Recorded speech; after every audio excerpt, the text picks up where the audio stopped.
Hey guys, it's that Dividend guy coming at you with a Robinhood portfolio update. Happy Wednesday. Hopefully everybody's having a GGD, a great green day in the market. You know I always wish the best for my viewers and subscribers.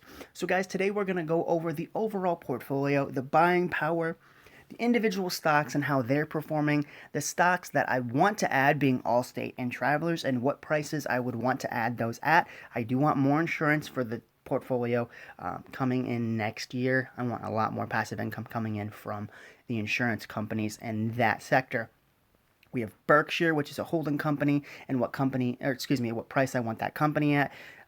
Plus, we're going to look at our overall return for this year thus far and compare it to Berkshire, to the Nasdaq, to the Dow Jones, and to the S&P 500. So, for today, guys, we are up around $600, up 1.5%. For the week, we are down $813, down 2% for the week. For the month, we're down $1,400, down 3.46%. And then for the 3-month mark, we're in the green. But I do want to go ahead and address this because I had a lot of DMs about this on Instagram and people asking me. So, guys, the reason that I don't worry about this is because I don't mind it because you don't actually lose until you sell. Now, the overall motto for stocks is you buy low, you sell high. The only time you actually lose money is when you sell at a loss. So I don't lose any money here unless I sell the entirety of my portfolio, and I'll lose $1,400 for that. But that's not what I'm going to do. What I will do is I'll look at the individual holdings. I'll go ahead and determine whether or not they're a buy based upon where my average cost is. And if I can cost down average significantly, I will be doing that. The thing is, when I see red, I see opportunity. I don't get scared. I don't get freaked out or worried. I don't plan on selling. I don't panic. Red is actually calming to me because I think of this portfolio, as Warren Buffett says, as a farm or as an apartment house. There's a difference in mentality for investors just mentally when you constantly have prices thrown at you. I think a lot of people would do better if the stock market, if they bought it, say the stock market was open one day a year, they bought the companies that they wanted with all the capital that they wanted to deploy, and then the market shut down and you didn't get these constant shifts and changes because those fluctuations are what make people freak out. I look at my portfolio just as Warren Buffett has instructed. We're supposed to look at this like we would look at an apartment complex or like at a farm. Think about it this way. Say I know my portfolio right now is worth around $40,000. Let's just say I have a 40K portfolio, right? I know it's at 39.5, but due to fluctuation, that's going to change. So let's say I own a home, and I know that that home is worth, say, $40,000, right? Well, today, my neighbor comes, walks across the yard and says, hey, I'm looking for an investment property, and I want to give you $39,500 for your home. Well, I know that my home right now is valued at $40,000, and it brings in an annual rent of $1,800, let's say $1,700, which is the dividends that I get. And if I reinvest those dividends, I will get closer to, say, $1,750. So my rent annually is going to go up, plus I can charge more for, let's say I live in a duplex, and I can charge the renters more money next year, so my income will go up. So that $39,500 that he's offering me isn't worth it because I know the money that's in the home that I've invested, the rent that I will accumulate and reinvest into the home will make it more than what he's offering. So the asset is actually worth more than what I'm being offered. And since it's a house, or since it's a farm, and I understand that the farm is going to produce so much corn or soybeans or whatever, and I can invest that back into the farm and grow more next year, and I can sell it at a premium to say the local supermarket. I'm not worried about it. See, I'm trying to instill into new investors that the red days are actually the good days. And just because you're given a deal, just because my neighbor says my house is worth say he thinks it's worth $35,000. Well, it could be. to him. That's what he values it at. That's what Mr. Market does. Let's say he comes in and he values my house at $35K. Well, then the next day he values it at $41,000. It's up to me to determine how much my house is worth and only sell it or reinvest into it at a healthy price. And so that's what this is about. It's about being able to determine what price you think your house is worth or your stocks are worth and only reinvesting into that or selling it when you feel like it's a good price. So think of Mr. Market as your neighbor constantly giving you a price every single day, and it's up to you to determine what that perfect pitch is. That's what Warren Buffett calls it. You only have to buy a stock when it's at a price you like and when it's a perfect swing, right? So you only need to focus on what makes sense to you, which is what's called our circle of competence, and at a price that makes sense in a company that you understand and you want to own. So guys, keep a level head. Sorry, I know I went on a little bit of a rant there, but I do want to make sure that people understand this is a long-term portfolio. If it goes to $30,000, I'm not going to freak out. I really don't care how much it fluctuates as long as the companies inside the portfolio are solid, and I think they are. So for the 3-month mark, we're up $329, up about 1%. For the year, we're up $7,500, which is around 24%. So that's the important metric right there to compare it to the indexes. And then all time, we're up $9,000, up around 30% since April 13th of 2018. We do have a buying power of $47.47, and we're just going to let that sit there, and we'll add that to our dividend payments. So jumping into the portfolio, we're going to determine whether or not we think Realty Income is a buy based upon my average cost. We have 120 shares, $8,200 worth of market value. Average cost is $67.02. Around 21% of the portfolio is in Realty Income. Today we're up $49. Total we're up $192, up about 2.4%. And the dividend coming in, I believe tomorrow's the 15th, of $28.26. So our overall dividend income will be above right around $70, which is awesome.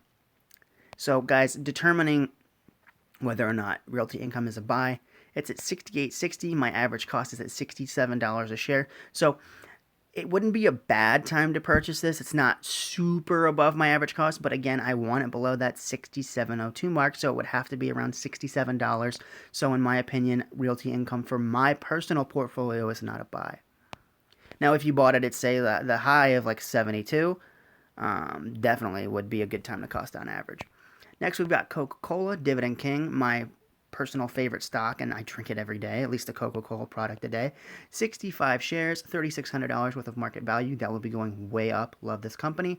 Our average cost is right around $54.60. 9% of the portfolio is in Coca-Cola. Today we're up $16.60. Total we're up $90, up 2.5% all time on Coca-Cola, with an average cost of $54.56 at $55.94. We're close, but just like Realty Income, I would not be purchasing it.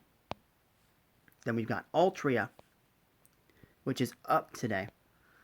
We have 175 shares, $8,600 worth of market value. Average cost is right around $48 a share. Around 22% of the portfolio is in Altria. Today we're up $151. Total we're up around $245, up 2.92% on Altria. The cost right now, Mr. Market is saying Altria is worth $49.22. Well, my portfolio says it's only worth $47.83, so we would not be purchasing Altria stock today. Then we've got AbbVie. This is one of our high flyers. There was a lot of news talking about regulatory issues with AbbVie that I didn't cover simply because the stock dipped, but it didn't dip low enough for my average cost. So that kind of answers that question. So we're going to take a look. 75 shares of this just awesome pharmaceutical. $8,100 worth of market value. Average cost is $81.20. Around 21% of the portfolio is in AbbVie. We're up $145 today. We're up a total of $2,042, up 33.5%. So guys, AbbVie is way above my average cost. I bought this when they did the Allergen acquisition, and I got it at $72.22. I've bought some shares since then. but I'm going to try to not overdo it. I did have 60 shares before, so now I have 75.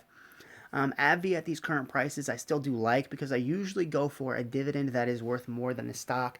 And what I mean is, so a dollar amount for AbbVie is $108, right? That's what it's at per share. Well, the dividend's $1.30, so as long as AbbVie stays above stays below $130, I have no issue buying it if I was initiating my position. But I don't want to buy it right now because it's so far above my average cost.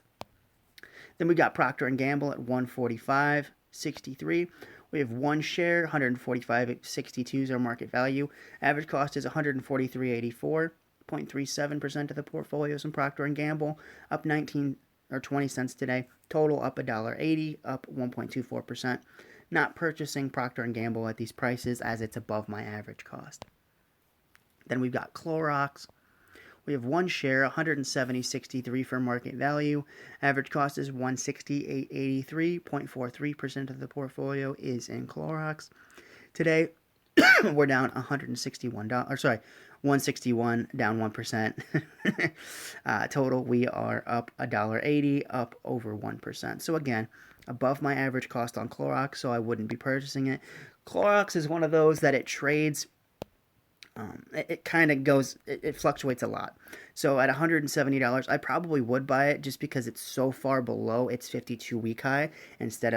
Sometimes it's okay to look at the overall picture, not just your average cost. So right now, it's so far off of its high of $231. I have a really big upside of $30 of upside would be the $200 mark, so $60 of upside with Clorox. So I still think the stock is a buy at $170 because I'm locking in such a crazy high upside with Clorox. But according to my average cost, I wouldn't touch it.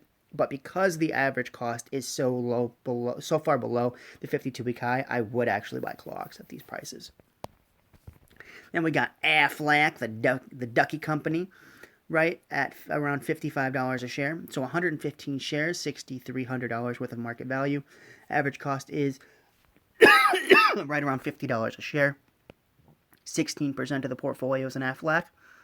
Today, we are up $74, up 1.2%. Total, we are up 617%. We are up 10.8% overall on Aflac. So looking at my average cost here, we have right around, it's $49.56. So our Aflac stock is sitting at around $55 a share. So I would not be purchasing it here at these prices, even though I really do love Aflac. And then to close out the portfolio, we've got Walgreens at $49.61. It's up over $1 here today. 85 shares, $4,200 worth of market value. Average cost is $49.14. Here, give me 1 second, guys. Oh, I had to drink some Powerade. Coca-Cola plug. Right around 11% of the portfolio is in Walgreens.